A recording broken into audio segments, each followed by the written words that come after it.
And welcome back into a brand new episode of Tribal Council Chat, the flagship show of the Reality Realm Network. And as always, we are your hosts. My name is Bruce Heller. And my name's Brett Parnell. And let's dive in. So, episode 2 of Survivor 48. Overall thoughts. Overall Uh-oh, he froze. thoughts. Let me. Oh, sorry, am I here? Yeah, you're here now. All right. I don't know what happened. Um, Let me just quickly grab the tribe names, because otherwise I'm going to be referring to as colors, and I hate doing that, but I tend to do it all the time. I believe the Over. tribe names are green, orange, and purple. Yeah, pretty close. Overall thoughts. Vula sucks. That's about my first thought. Yeah, I honestly think that this group is going to be Matt Synced. maybe. I mean, Jeff could always just have a tribe swap, but he doesn't seem to want to do that lately. We did it in 45. Yeah, that was a while ago. That It was like 3 seasons ago. There was once a time when we had a tribe swap pretty much every season. I miss those times. The tribe swap, other than the winner in the cast and the stories, the tribe swap is a large part of why 45 is my favorite New Era season. It's the Yeah, I only one that agree. 44 kind of did it, but not full on. They did like a weird like tribe swap light, Yeah, but yeah, but this is still, a I fun think we're going episode. to need one here. I don't even think it's Vula's fault per se. I think they're just so underwhelming compared to both Lagi and Civa that, like, at some point, you got to ask yourself, what are you going to do? Yeah, and so yeah, Vula's not off to a great start. We got a bit of a sassy Jeff moment at Tribal with Vula, by the way, that I will quote Yes. when we get to Tribal because I love sassy Jeff, but he kind of just rubs salt in the wound here a little bit. Yes, that was great. So, player of the week, who do you got? Player of the week for me, I'm going to go here with Thomas, your number one pick. He is on the strongest tribe, got an advantage, seems to just have so many options and be in complete control if Logie somehow loses, and I don't think they will. But if they somehow lose, he's not going nowhere. No, he's not. And What about you? I actually had the same pick again because he found an advantage. Well, no, he didn't find it. He got an advantage from the journey. Star found an advantage, but decided to tell everyone but one person in her tribe. After talking about how people make the mistake of telling too many people. And I just, yeah, you're right. So, That was odd that I'm like, you literally just told the whole tribe except for Eva. yeah. Why? And there's no way they're all going to keep it from her. No. Before we move on to that, though, I just want to throw out one other honorable mention. I thought Thomas's episode was just too good not to give him Player of the Week, but I mean, I almost had to give it to Mitch at this point. The only thing that stopped me was that if there was a tribal council for Civa, it seems like Mitch and Charity are both on the bottom. So far, I mean, I'm not saying that either one of them is going home. I think that there's a good chance that if you lose, you have more talk. Right now, they're just vibing on the beach, and the other four seem to be closer, but they haven't really started playing the game yet. But same thing, Mitch getting an advantage, building a close relationship with Charity, proving to his tribe that he's not limited by his disability is just such a great episode for him as well. Yeah. And I do love that my third draft pick, Camilla, gets a scene to shine in this episode, Yeah, too. So, Great episode for my team. Thomas, Joe, Camilla, all three kind of got some spotlight time. Yeah, great episode for your team. I mean, I'm not as thrilled with Camilla. Maybe there's a reason why I didn't take the one Canadian citizen on the cast is because she's targeting my number one draft pick, but we'll see how this plays out. But Honestly, see, I it's don't. a win-win for you. Either your draft pick advances or you get to claim how good Canadians are at this game again. You That's can't true. lose. That's very true. Speaking Um, of the draft, current standings after this week, Brett's dad, Steve, is at 18. My mom, Heather, is at 17. And then me, Brett, and Kevin are all at 0 still. So good for the three of us. There have been many, many times my mom has beaten me at different games over the years, so it feels good to actually be beating her at something for once. We'll see how long this stands. we will see. There's a long way to go. But back to what I was saying about the whole Camilla versus Charity thing, I honestly, just my take, I don't think it means a lot yet because I don't think either one of these players are going to tribal council until March. Uh, yeah, I'd probably agree, but the puzzle scene of like Camilla telling us how she decoded the puzzle was really cool. Yeah, that was, and we'll get into that. And that's kind of the scene I meant by her getting to shine. So, Yes. okay, you want to take it away? All right. So we get into the episode and we're gonna start off at Civa. Like I said, Civa is not playing the game. They are just chilling on a beach in Fiji to the point that they're all pointing out 50 million imperfections about the way that they were grew up physically, and this is just such a bizarre scene. David coming in and going, guys, I have 4 nipples. It's What? fantastic. And I missed that this scene was in the preview from last week. So I texted Kevin randomly just the word nipple with no context, trying to confuse him. And after the episode, I'm like, so now you see why I texted you then? He goes, I already knew. It was in the preview from last week. I totally missed that. I didn't pay I much should, attention to the preview. I should have texted you the word nipples, but you were also watching it live. Yeah, That, yeah, that was just wild. it was. I mean, it certainly was entertaining. And like I'm saying, I think that the reason we would get something like that from this group, and that kind of leads me to what I'm thinking about their position, is I think they just want to build that humorous side with 6 players that we're probably going to see all make the final 10. Yeah.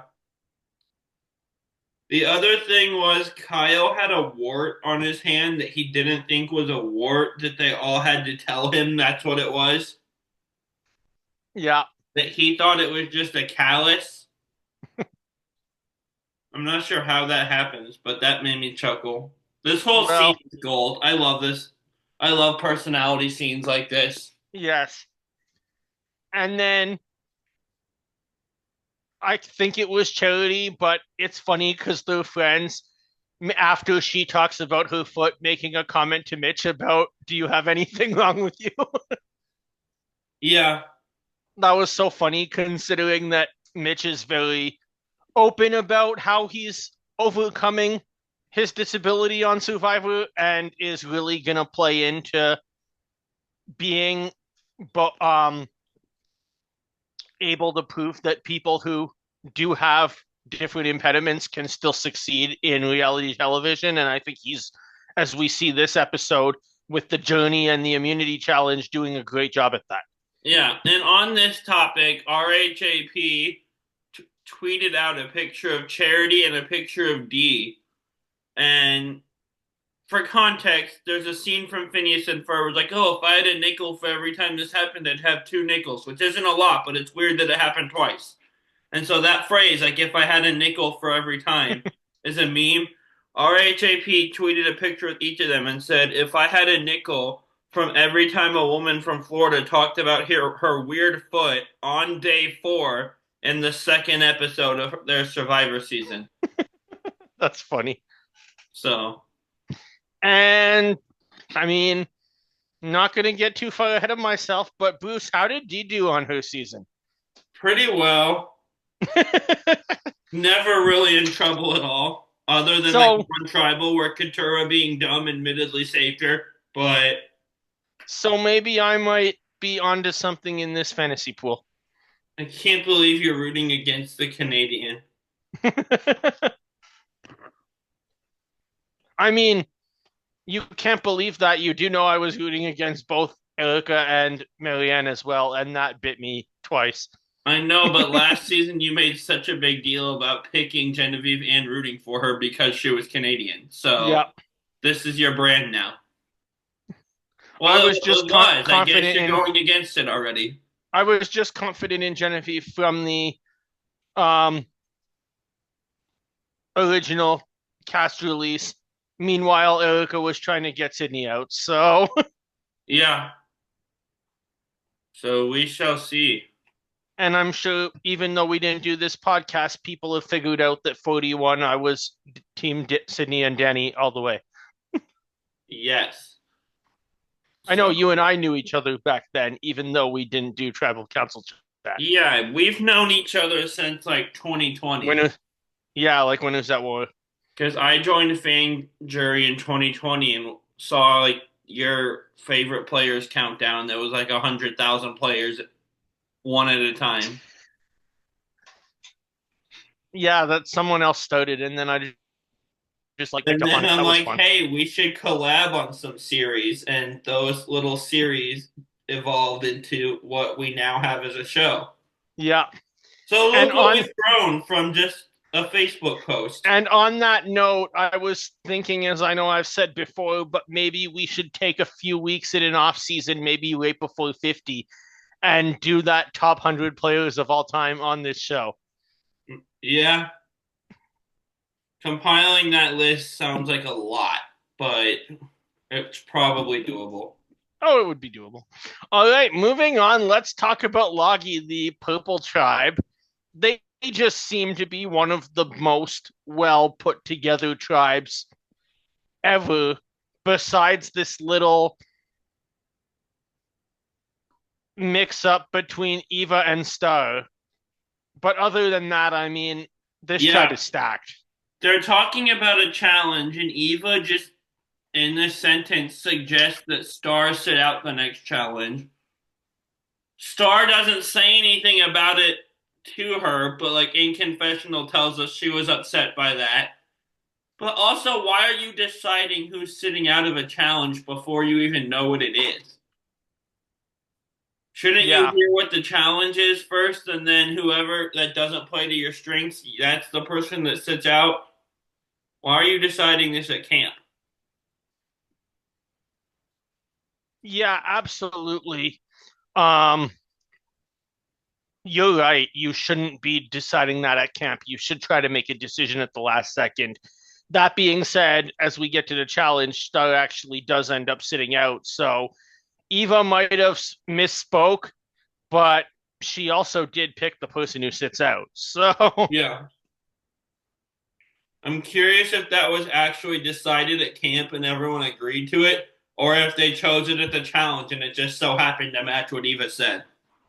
yeah. I could see that going either way. This tribe overall, they feel like the four of them feel really tight, and it feels clear to me that if they go to tribal, Stars out. Yeah. I would think that as well. I mean, I don't know about your thoughts, but that's why I left Star for the audience team. I just think that she's a player who's probably, at least in her video before, was a bit over the top, and I'm sure that's carrying over to the players who were on the beach that think she's probably not as predictable or safe with information as the other five of them. Yeah, for sure. And she does find the beware, and it's different than the one we saw last week. The animals don't have colors, and she has this little like cipher decoder thing she has to hold up to the pictures. Yeah, that was one thing that I was like, at first I was like, oh no, that's not the challenge. And then I'm like, wait, every tribes is different, Yeah, which was interesting to see them actually change it up a little. yeah, And we see the same thing later when we go on the journey that once again, that seems to be a theme this season. Every tribe is a little different. yeah, for sure. So after Star finds that beware advantage, we have a situation where Star first goes to Joe and tells him about the advantage because she needs help. She can't do it alone. Yeah, But then she asks for more help, who then goes and tells Shaheen, I think who, Joe went and got Shaheen. yeah, that's what I'm saying. Yeah, And then it extends to Thomas and to Bianca. And now Joe is supposed to be the closest person to Eva. So this advantage is everywhere. yeah, for sure.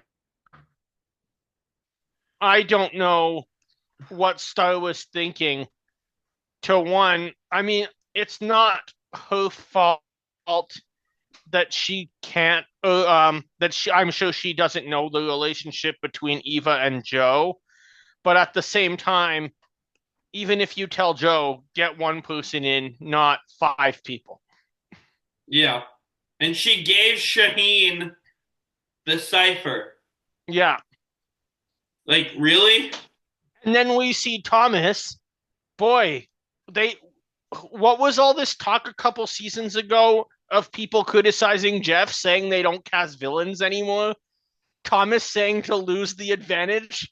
They cast villains again. I mean, that was. Don't get me started on the Probst villains comment because that got taken way out of Oh, context. oh, it did. This happened again recently. Every time Probst says something and there's one sentence in it people don't like, it gets blown way out of context. Welcome to the world of Twitter. The same thing happens to pretty much everybody that's notable. But and I don't know if this happened with the other ones, but this most recent one, like even like some notable former players were running with it and feeding into that. So, but Yeah. anyway, yeah, I don't love this from Thomas. I don't think one move, like him saying one thing, makes him a villain. I haven't decided No, but yet on I that. don't either. But I think that shows us how Thomas is going to approach the game. And this is day 4. But if Thomas is in control and that's on day 19, they definitely take that option. Yeah, it's just way too soon to be playing like that, and Shaheen clocks that, and Oh, Shaheen for sure. realizes it. And I would agree absolutely with that. I'm just thinking that it shows us how Thomas is going to approach the game. Yeah, for sure. And so hopefully it doesn't get him in trouble when he's doing it too soon, but when it's the right time to be playing like that, he'll be in good shape. Yeah, absolutely.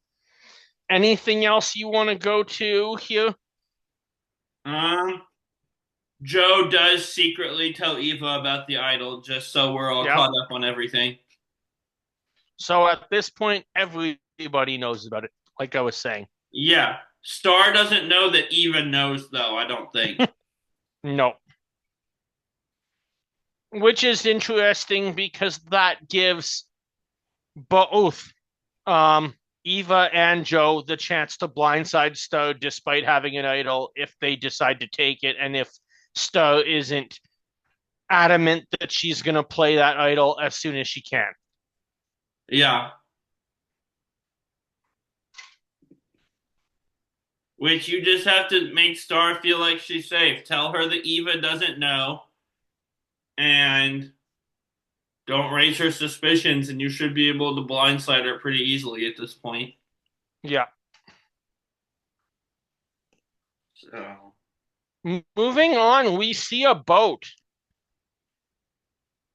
we do see a boat. And this was fun because once again, players have to decide who's going to get on the boat. And over at Vula, otherwise known as the failing tribe at everything, there seems to be a bit of a dispute over who's going to get on the boat. Yeah, Say throws a little bit of a fit, to be honest, Yeah, because the way this works I is think personally this is a very bad move for Say.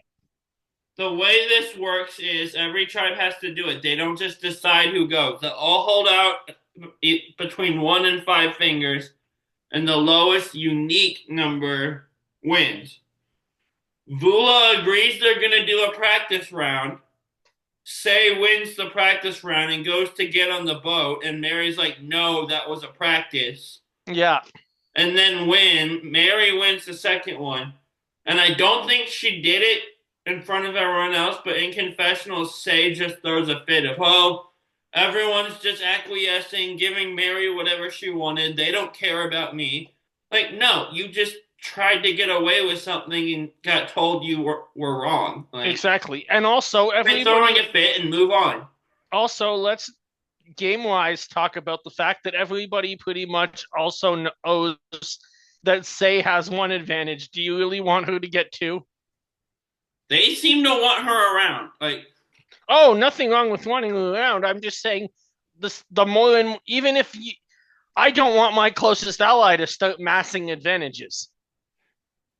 true, but if they trust you enough, if you're in trouble, they likely use one of them on you. So it's good to have your ally have some, Oh, it's especially if good you to don't have have anything. everybody have some, but if people start gaining too much power, it can easily go to their head. Then you can easily put a target on them, though, I guess.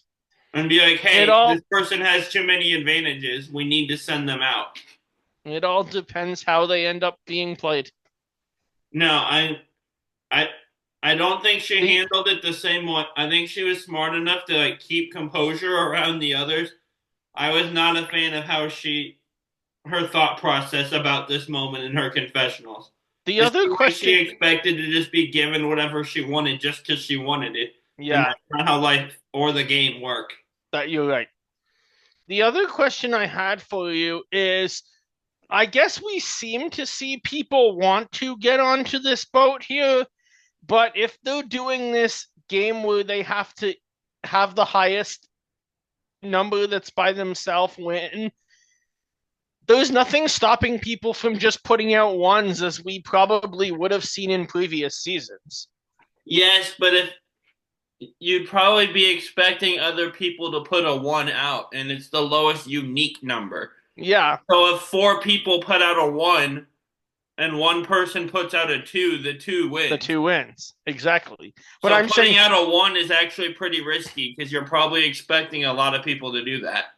that's my point. I'm saying trying to not go.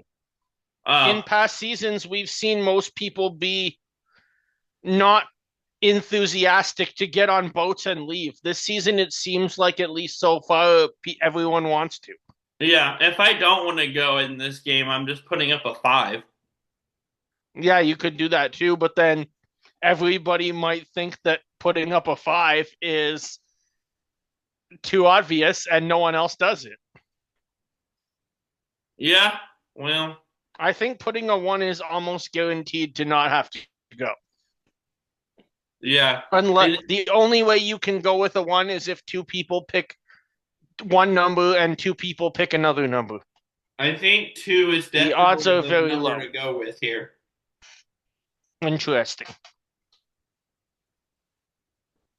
Also, real quick before we get to the journey itself, because I'm realizing this was before the boat arrived, Logie has outlets on their trees that they've carved, and Yes. a Wi-Fi network name and Wi-Fi password that they've carved on a tree. This is fantastic. They just need Shane's dumb BlackBerry stick from Panama, and they're Panama. all set.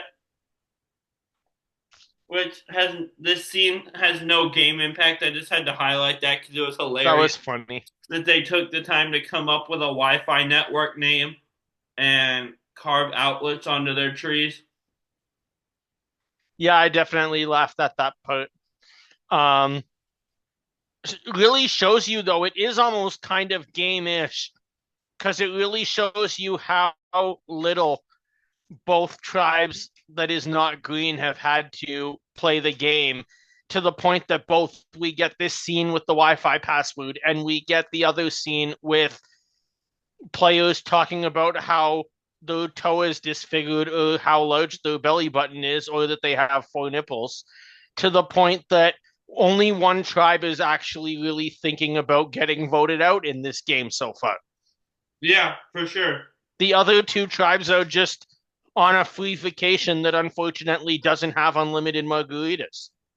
So yeah, hope hopefully for their sake, Vula can turn it around at some point, but we'll see. Yeah, hopefully. Yeah. On Then that topic, again, in whenever we get 46, off this Yanu went podcast, all the way down to 3 people. So pardon? I said, then again, they don't always turn it around. Yanu in 46 went all the way down to 3 people, and if it wouldn't have been for a medevac, they would have been down to two. So Yep. Lulu went all the way down to two, I believe, in 45. Yep. We didn't really have a Very true. disaster tribe to that extent last season.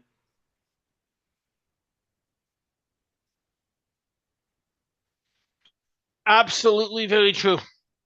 So getting to the journey, um, the players go off and have to first they get a chance to actually talk to each other for the first time of these players getting to know each other. We know that two other players got to know each other from opposite tribes very early on, but after they get to start to know each other, they get put down separate paths where they all have to complete the exact same puzzle, but interestingly enough, the rewards are not the same. Yeah, that's crazy, isn't it? Yeah, it almost started a debate I saw online that was just like which advantage is better. So we see Mary not get the advantage, and therefore she has lost her vote. It's New Era Survivor. What else is to be expected? And in contrast with that, both um, Mitch and was it Thomas who went? Yeah. Yeah, Mitch and Thomas get. I already mentioned that. What am I talking about? This is what happens when I worked all day and then started podcasting the second I finished. The only thing I didn't do to work today was go to Costco. Huh. And you know that place can be chaotic. So, no, the one of them gets a steal a vote, but one of them gets a block a vote. The block a vote advantage is anonymous. The steal a vote advantage is not. So there's a plus and a minus to either one. Yeah. I think One, both could be powerful. Which one is better depends on how you use it, honestly. absolutely. And the situation you're in. If you're in Mary's situation, the steal is a lot more helpful than the block, I think. Yeah, Because it's not a 1 vote swing, it makes it a 2 vote swing. I would agree. But I also do miss the earlier New Era seasons where they got to choose whether they played or not. Yeah, I do too. I don't mind this by any means. Like I this don't is mind the it, game but we signed up for. But I think if a vote is so powerful as it is, that they should be able to um have at least a choice as to what they want to risk. yeah, Not just be forced to risk something based on a random chance game on the beach. yeah, for sure. So yeah, and the journey goes well. Thomas and Mitch each get an advantage. Mary doesn't, unfortunately. I was rooting for her to get one. So was I. Nothing against her. I just don't really vibe with Say. Like I find myself not rooting for her. Mm. We'll see how her game plays out. But to be honest, I don't think I'm really vibing with anybody on this tribe. They just seem I mean, I have to a bit with Cedric because he's on my team, but they just seem to be a complete mess. I like Kevin and Justin's cool. Justin owns a pizza place. Yeah. So, and I like pizza. So, but yeah, this Mary versus Say war, I I'm not a huge fan of either of them. Yeah. We'll see how it plays out. I don't have high hopes for either of them to go deep into the game, but I mean, there's a number of times that we didn't have high hopes with players and they still did. So, Like when I drafted Banu really early and Kevin didn't have high hopes for him and he did really well and that was a good pick on my no, he part. did not. Well, revisionist history. I'm writing the textbook. I'm changing what happened. That was a good draft pick on my part. Fair enough. Not really. I just wanted to see how you'd react. He was good TV though, and Oh, he was. he gave us the nickname Mermaid Dragon for Kenzie. So That is for sure. He did something in the season. he also was like on the ground begging at one point. So high highs and low lows for our If friend. we ever did an early boot season, I would be interested to see if Banu has learned from any of his mistakes. Yes, please bring him back.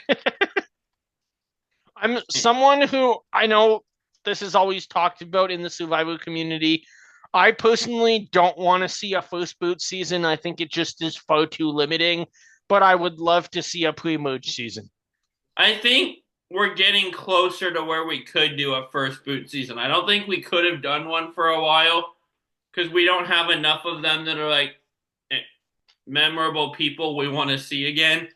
But but you still have the idea of like you could maybe do one today if all of the ones you wanted said yes, which is probably not going to happen. like we've had enough first boots to fill a season for a while, but now we're getting closer to having enough interesting, compelling ones to fill a season.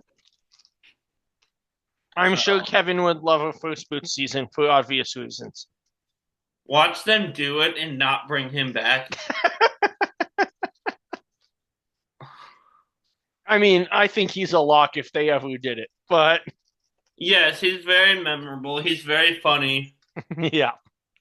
The fact that he didn't know what the word several mean alone means by itself makes him a lock, but just because that's become such a joke in the fandom. But yeah, if they do a pre-merge season, Banu absolutely should come back. That guy was great television. Yeah. Kind of a disaster of a player, but oh well. Okay, so where are we at now? We just finished the journey. I would say probably going into immunity, unless there's anything you have that's in the middle. I do not believe so. Oh, all right. Yeah, real quick. Go ahead. After the journey, Mary's honest, tells her tribe she lost the vote. Mitch tells his tribe about his advantage, and they're all really happy for him. Yeah. Thomas tells his tribe he had a choice on whether to play or not, and chose not to play. Interesting. I'm curious if this might come back on him if we reach the merge and Mitch and or Mary is there and reveals the truth that they didn't have that choice. It's one of those things that I think it might get revealed, but I don't think it would be the biggest deal for Thomas anyway. I don't think that, honestly, these kind of things that are relatively smaller anyone cares about anymore. The way they maybe did when So was in a lose-lose situation in Worlds Apart, especially with having the two bags of rice, and let's be honest, both of them were pretty small. Yeah, for sure. But today, I don't think that most people coming in, especially with who Jesse and Jeff are looking for in casting, would be that concerned about, okay, who cares? He lied about the advantage. So does 90% of people who have played this game. So would I. Fair enough. That being said, if Thomas is a big threat and it's just one reason you need to get rid of him, that could be a whole different story if there's already a kind of few people that want him out. Yeah. Also, but right before we get to the challenge, Kyle finds the Beware with David there. And so Kyle brings it to Camilla, his secret number one, because she's great at deciphering puzzles. And we get a really cool scene of, like, not only her solving it, but explaining her entire thought process as to how she decoded this and unscrambled these letters to find a word. Yeah, that was very fascinating to see. Camilla is somebody who might be smaller than some of the other females, like a Eva or Charity, but is going to be extremely intelligent and be able to offer a whole nother asset both in the tribe game but also individually that we might not have expected. Yeah, agreed. I think she's gonna be a sneaky threat come merge and post merge. I agree. I don't think people are gonna realize how smart she is at first. Yeah. Okay, so we get to the challenge, and it's also for reward. First place gets a massive fishing kit, second place gets a smaller fishing kit, and it's time for my every season question of why do we need to give second place a reward? You're not going to Yeah. travel. That's your reward. If you want a reward, finish first. I agree with you.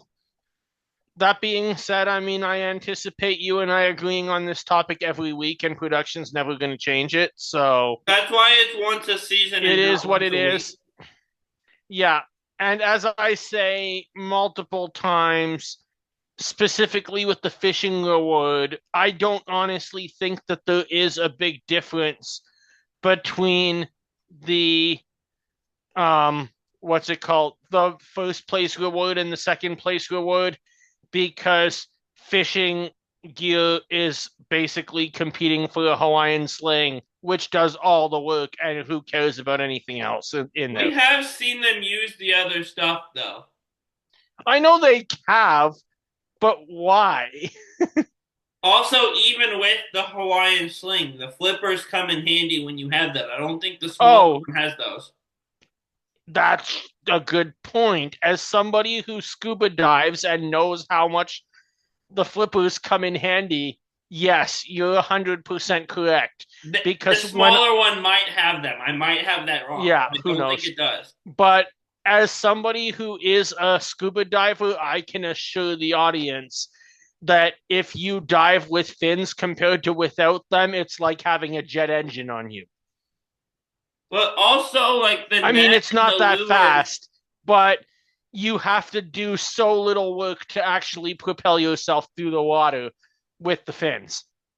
Yeah, but also like the net and the lures aren't used. I don't think you're giving them enough credit. Tony caught a shark with a net True. that he then chased his tribe around the beach with. But the point is, he used the net to catch a pretty meaty shark. That he did. God. I'm playing the scene in my head of him holding the shark by the tail, running towards people with it. That was great. What is Tony on Survivor? He's so funny. He was back on the Traders Reunion tonight that I watched just before coming on here. Oh gosh. He was barely on Traders, though. I doubt he has that much to say. No, he does not. I have seen all week been seeing like pictures of the looks people wore to the Traders reunions, which some of them are very interesting. Yeah. So the way this challenge works is the whole tribe over the course of this challenge will climb up this ladder and get off the door and dive off a tall platform like we've seen before. The first person swims out, swims under this platform, retrieves two buoys, comes back out, places them down, swims under another platform, and then walks over a net to the last one. There's two groups of two after him, and they swim out. They get a buoy. Each one of them carries one buoy together over a balance beam. They're holding a pole, and this is wild. They're like holding the buoy in the middle of the poles that they carry together and Yeah. walking over a balance beam. It almost reminded me of the gigantic chopstick challenge from China. Yeah. And Other than no fireworks in the middle of Fiji in the daytime, because that would be pointless. Kevin and Cedric struggle mightily with Yep. that part, with the balance beam and the carrying of the balls. And so ultimately, Civa wins. Logie finishes second, and because of Kevin and Cedric struggle so mightily on the balance beam, Vula did not get to the last platform by the time the other two finished. So, yeah, Yeah, they definitely struggled. I mean, the two tribes that finished did amazing. Specifically, that last hoop part, both Eva and Mitch just destroyed that, which was amazing to watch. Um, Charity and Mitch making a big come from behind win, who they actually ended up finishing in first place, but they were third when they got on to the two sticks with the ball in the middle and ended up passing Cedric and Kevin, because if the challenge didn't end, Cedric and Kevin might still be out there. Um, I mean, I'm not only half joking, yeah. but Not the no, first time we've seen people struggle very mightily with a balance beam in water, though. it is not. Probe cites Suri struggling with the balance beam and water on Game Changers as one of his like favorite Yeah. uplifting moments in show history. Speaking of that, we saw a American Survivor player and an Australian Survivor player and a few other people struggling with a balance beam on Deal or No Deal Island this week. That balance beam was ridiculous. Yeah. Already like the thinnest balance beam ever, but they put it over quicksand. So, and someone I really liked on that show went first before they figured out how to work the quicksand. So, Yeah. I'm sad. At this point, after the challenge, my note was I think Mary is done. Would you stop going under the desk? Sorry. My dog means well, but knocked my ring light over because she keeps walking under my desk and I keep having to pull her out. Oh no. But I wrote Mary feels like she's done, but the person that feels like the easy vote almost never goes home. That is for sure. And in this case, that happened. Yeah. So we get another episode of this weird like Mary versus Say beef where neither one like trusts or seems to even like the other person. So That is true. We do. And despite them both not trusting each other, we're probably going to get it again, because I anticipate that this group will be right back here next week. I kind of hope not, but at the same time, like I like everyone on the other two tribes pretty much. So That's it. I hope they almost do, because I don't need any of the other two tribes, notably Civa, going to tribal council right now. yeah, I don't need Civa because not that I would lose any of my draft people, but I really like Mitch and Charity, and I want them to both stick around. Yeah. So Logie can go. Like I love Logie; they might be my favorite tribe, but Star feels like a pretty easy boot there. So Who also has an idol. So chaos could ensue. it could, but I feel like making her feel comfortable enough to not play it is really simple. I feel like She already thinks everyone but Eva is with her, and they're helping her find the idol. It's So, true. did I she just, find it? I don't remember. yes, Because she I did. thought they were going to try to sabotage her at one point. They talked about it. But I just feel like with that being a possibility that there might be some cowboy voodoo that comes up and ends up breaking all of these alliances into pieces. Because nobody wants to go home first out of your tribe. Yeah, I feel like if Civa goes, it's probably Mitch. If Loggy goes, I'm pretty confident in saying it would be Star. If Vula goes next week, I genuinely don't know. Yeah.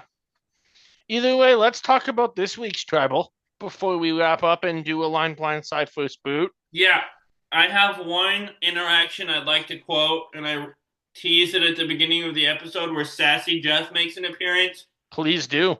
Justin is like, well, we wouldn't have this dynamic if we were winning. And Probst immediately goes, but you aren't.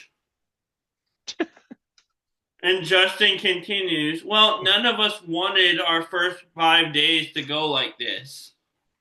And Probst goes, yeah, but they are. Just sassy and kind of putting salt in the wound a little bit. And it's hilarious to me. I loved it. I, It was Jeff having these moments is just so good. yeah. We don't see sassy Probst come out super often, but it's always makes me laugh when we do. So they go vote. Say does play her idol, and Kevin goes home. And based on the votes, Kevin would have gone home if she didn't play it too, which is interesting because when Cedric ratted out Kevin, he said vote for he was wanting her to vote for Mary and save the Kevin vote. So I guess she Yeah. must have convinced other people to vote, like the others, to vote for Kevin because they didn't want to at first. I don't think. Yeah, absolutely. I think that that's exactly what happened. I don't think that they necessarily wanted to, but sometimes you end up with the player that goes home because it's just easier. Yeah, I do think Cedric might be in trouble though because I agree. he's now like the guys aren't going to trust him because he absolutely turned on the other two guys. Well, only one guy left. I don't think Justin's going to trust him because I think Justin was voting with Kevin, but I don't know that for sure. But the three guys were supposed to be tight. They made a decision, and Cedric absolutely turned on that. But also look at Cedric in this last challenge. If he's not significantly better next time, they need like I said, my theory, and this seems to be becoming more and more rare, is keep the tribe strong pre-merge. Stay away from tribal. So if he turned Yeah. on the guys and if he struggles in the challenge like that again, I think he needs to go. I'd rather see Say go. I kind of like Cedric, but Yeah, absolutely. I would like I think I might be in some trouble there with my team. I would like to see him stay, but I think he's in trouble. yeah. Um, I also think that the challenge just didn't help Cedric's position, as we've already seen Kevin go, and it was Cedric and Kevin who struggled today. We'll see if Cedric can have a better spot next week. But I said earlier in the season with his profession that I thought Cedric being a surgeon might be very helpful in challenges, and it isn't playing out to be that way so far. yeah. So, who do you have for a line blindside first boot? I am going to give you a trio of players. So, Kevin, when he started the game, said that his favorite player was Yule, and watching his win inspired him to apply for Survivor. So following Yule, I'm going to give you the names of three Korean American players for Align Blindside First Boot this week. One of whom I already mentioned, and maybe that's why I threw a name out early. So Kim, first boot from Worlds Apart. Second is a player that we saw very recently, Sol Yi from Survivor 47. And the third player that I'm going to um, throw out for this week's Align Blindside First Boot is going to be Michelle Yi from Survivor Fiji. That's a good pull. I don't hear that name very often, but I do like her. I'm going to align with Saul. I love Saul. He was one of my favorites on 47 for sure. I'm gonna blindside Michelle because I'm first booting So. I've just seen the least of So. I don't know her game. Yeah, She went home first. There's not really a ton to base that off of with her. So I'll first boot her, which leaves blindsiding Michelle as the last option. interesting. I am going to mix it up a bit here. I'm going to agree with you about blindsiding Michelle. I'm going to use exactly what you said about So's game to say I will align with her. I think she's one of the first boots that I think could have actually been a good player, just got totally screwed by a twist that Jeff did that was, frankly, in my mind, unfair. It should have been rice or no rice, not a little bit of rice and a little bit of rice, because that just sent whoever went on that mission to be totally screwed, in which case was her and Joaquin. That leaves me to first boot Saul. I just think he's so likable that you will not beat him. Yeah.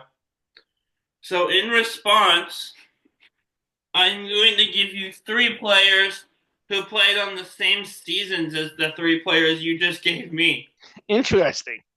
So from Worlds Apart, you get maybe my favorite player of that season, Jen Brown. And I'm not going to be as nice with the other two seasons because from 47, you get Rome Cooney. And from Fiji, you get, I don't know his last name, Rocky. Okay, so you've made it very easy for me. I'm going to first boot Rocky. Could not stand him.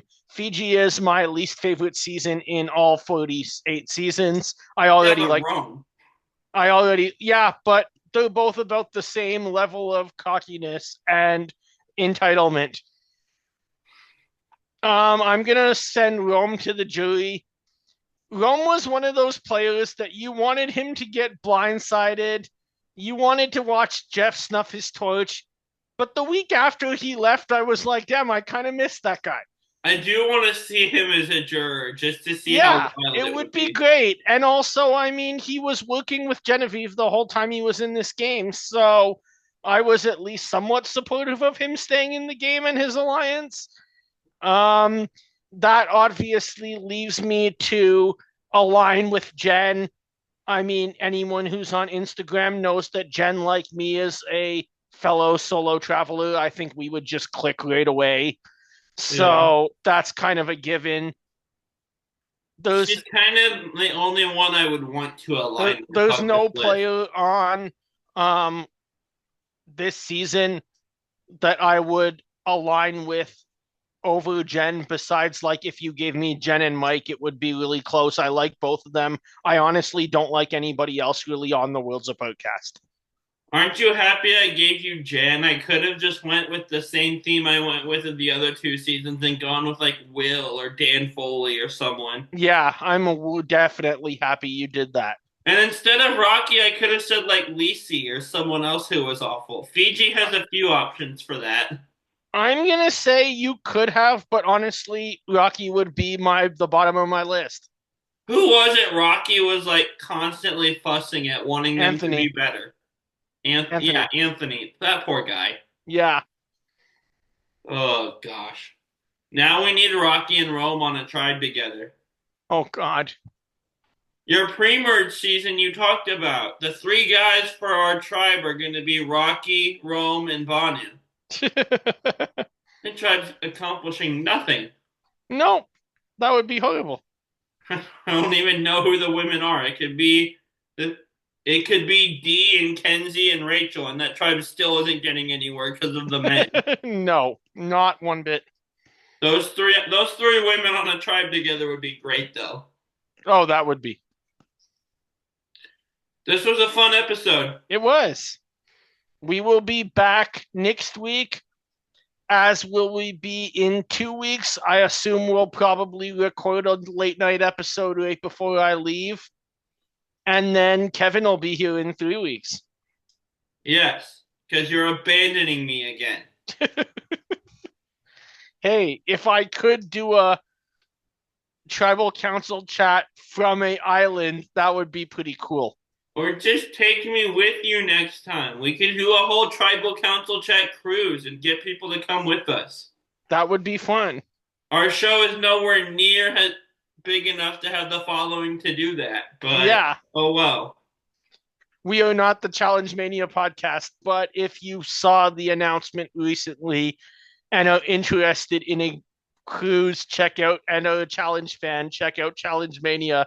They're throwing a cruise with Michelle, Devin, Wes. This just looks amazing. Jordan. I want to go on the Survivor cruise that like Todd and Sandra were doing. Yeah, that looks amazing too. I think it's the same company doing both of them. Yeah. Honestly, if I'm spending that much money to travel, I kind of want to go to Florida, Disney World, and see the Star Wars land and see Galaxy's Edge and just Yeah. completely geek out for a few days. You guys think I'm a giant like Star Wars nerd now. Imagine me at Galaxy's Edge. I would never leave. With that being said, great way to end our show. Grab your torches and head back to camp. Bye, Good everyone. night.